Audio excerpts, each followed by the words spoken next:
أعوذ بالله من الشيطان الرجيم. بسم الله الرحمن الرحيم. ويسألونك عن الروح قل الروح من أمر ربي.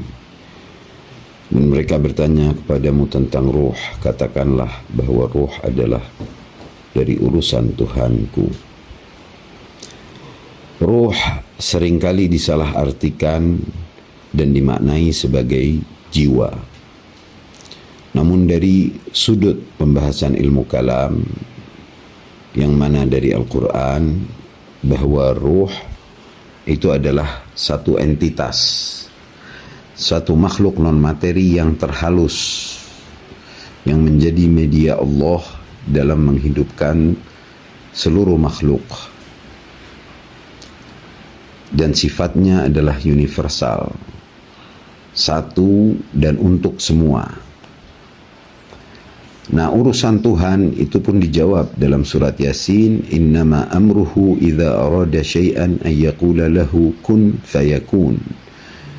Urusan Tuhan adalah jika ia menghendaki sesuatu maka ia berkata jadi, maka jadilah ia.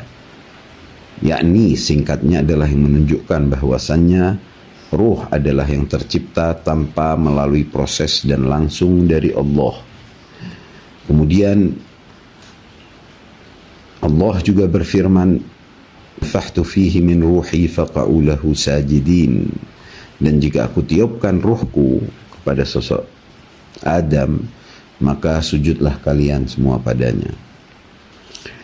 Jadi ruh intinya adalah suatu entitas yang menghidupkan semua dan sifatnya universal dan suci. Adapun jiwa adalah partikular, yaitu yang diistilahkan dengan nafs dalam Al-Quran, yang mana setiap orang mempunyai jiwanya tersendiri. Bahkan zat manusia itu adalah jiwanya, bukan jasadnya.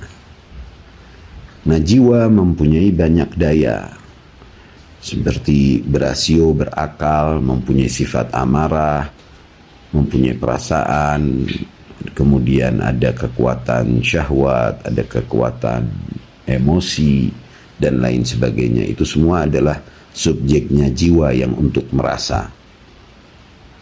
Ruh disebut 23 kali dalam Al-Quran dan menggunakan kata isim. Ada yang berpendapat bahwasannya ruh itu adalah juga seperti malaikat Jibril. Namun dalam Al-Quran yang tersurat pun telah jelas membedakan antara ruh dengan malaikat, seperti di surat Al-Qadar, tatanazzalul malaikatu warruhu fiha, para malaikat datang dan juga ruh di malam itu. Kemudian di surat An-Naba, yauma yaqumur ruhu wal malaikatu saffa, hari ketika ruh dan para malaikat hadir berbaris, menunjukkan akan suatu perbedaan. Jadi kalaupun itu dinyatakan Jibril, menurut sebagian mufassirin itu pun kurang pas. Nah, intinya setiap manusia itu berada dalam kedua ketertarikan. Satu, jika yang ke atas itu adalah ruhani. Kemudian dia jika ke bawah maka itu adalah jasmani.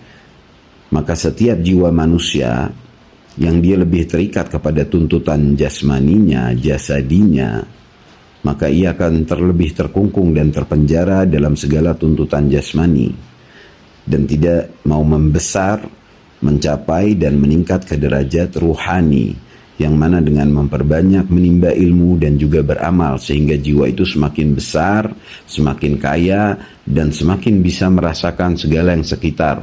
Karena ruh sebagaimana dia menghidupkan manusia masing-masing dan juga segala tumbuhan dan segala yang ada.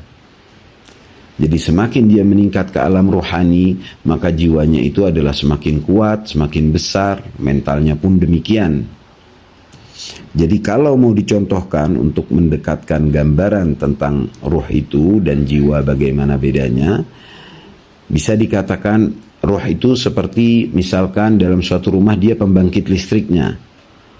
Sementara jiwa-jiwa itu adalah cahaya yang hadir di setiap titik yang mana di sana disiapkan lampu, dan bohlamnya, fisik belingnya adalah jasadnya. Jadi ketika jasad juga bermasalah, jiwanya akan berpisah dari jasad tersebut, yang mana tutup usia di sana, matilah dia, tetapi listriknya tetap menyala dan tetap tersalurkan. Atau contoh lain juga, misalkan seperti ruh itu adalah bagaikan, jika Anda memasuki suatu restoran atau suatu kantor, ruh itu adalah misalkan seperti wifi-nya. Nah, software dan segala perangkat lunak yang tersambung dengan wifi, dia akan hidup dan mendapatkan jaringan yang luas dan bisa mendapatkan segala pengetahuan dan segala yang dia inginkan, tidak terbatas pada tempat tersebut ketika nyambung dengan internet melalui wifi. Nah, sementara jiwanya itu adalah software dalam device-nya itu, yang mana sifatnya partikular. Ada Budi, ada Agus, ada Ahmad, ada Fatima, dan semacamnya. Nah, adapun bodinya adalah perangkatnya itu sendiri. Jadi seperti itulah hubungannya. Nah, manusia itu selalu berada dalam kedua keterikatan itu. Ketika dia lebih mendekat ke ruhnya yang suci, sebagaimana disebut yang sifatnya suci itu sebagai Ruhul Qudus, karena dia memang suci, yang masih dari awal masanya, dan dia beremanasi kepada seluruh makhluk, yang mana menjadi sarana ilahi untuk menghidupkan semua makhluk, maka jiwa itu akan menjadi lebih kembali kepada jiwa yang satu, jiwa yang besar, dan jiwa yang lebih bersifat spiritual. Jadi dengan bertambahnya ilmu, seseorang melekat pada jiwanya yang sifatnya itu partikular. Beramal pun demikian, sehingga segala amalan yang baik itu untuk yang baik, dia itu semakin memperbaiki mental dan jiwanya, semakin ke arah atas, ke arah rohani, dan yang lebih selalu terbawa tuntutan jasmani, dia akan lebih mengecil, cepat gelisah, cepat resah, cepat susah, kurang bersyukur dan lain sebagainya. Karenanya ada ritual-ritual dalam agama untuk mengangkat dan meningkatkan jiwa manusia atau nafs itu kepada ruhnya. Nah, Al-Quran selalu menggunakan kata nafs untuk jiwa. Karenanya seperti dalam surat Az-Zumar ayat 42, Allahu yatawaffal anfusa hina mautiha. Allah mewafatkan setiap jiwa dalam kematiannya. Wa nafsi wa ma sawaha fa alhamaha fujuraha wa taqwaha. Demi jiwa dan apa yang membentuknya, apa yang mengilhaminya. Untunglah orang yang mensucikan jiwa itu, dan betapa meruginya orang yang mengotori jiwa itu. Jadi jiwa bisa kotor, tetapi ruh tidak, karena ruh bersifat langsung dari Allah, dan dialah yang juga sebagai instrumen pengikat seluruh makhluk untuk mengenal Tuhan dan menjadi hidup. Karenanya ketika dia berupa menjadi udara yang susah juga didefinisikan, tidak bisa dipegang, berubah wawnya menjadi ya, yang menjadi rih. Dan juga ketika ketenangan dan juga ketentraman yang hadir dari karunia Allah, dia menjadi rauh wa raihanu wa jannatun na'im. Yang jelas jiwa dan raga terikat dengan ruh.